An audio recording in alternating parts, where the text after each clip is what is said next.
बीड जिल्ह्यातील मसदजोग गावचे सरपंच संतोष देशमुख यांचं 9 डिसेंबर रोजी अपहरण करून हत्या करण्यात आल्याची धक्कादायक घटना उघडकीस आली।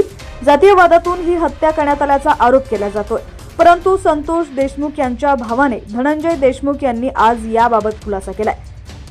काय म्हणाले ते पाहूया। त्याआधी तुम्ही HPN मराठी न्यूज चॅनल पहिल्यांदाच पाहत असाल आणि अजूनही चॅनलला सबस्क्राइब केलं नसेल तर नक्की सबस्क्राइब करा, जेणेकरून आमचे अपडेट्स लवकरात लवकर तुमच्यापर्यंत पोहोचतील।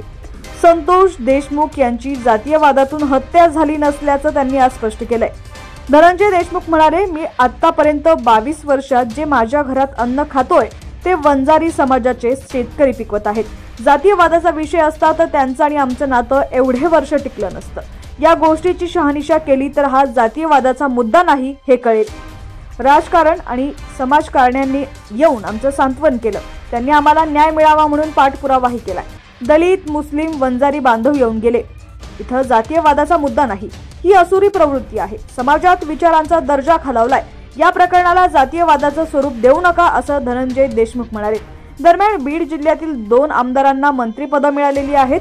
जिल्ह्यात 2 मंत्री असल्यानं या प्रकरणी न्याय मिळण्याकरिता धनंजय मुंडे आणि पंकजा मुंडे यांच्याकडून काय अपेक्षा आहेत असाही प्रश्न धनंजय देशमुख यांना विचारण्यात आला। त्यावर ते म्हणाले, ते काय न्याय देतायत ते पाहू, ते काय मुद्दे मांडतात हे पाहण्याकरिता थांबूयात। दरम्यान या प्रकरणी देवेंद्र फडणवीसांनी SIT नेमण्याचे आदेश दिलेत।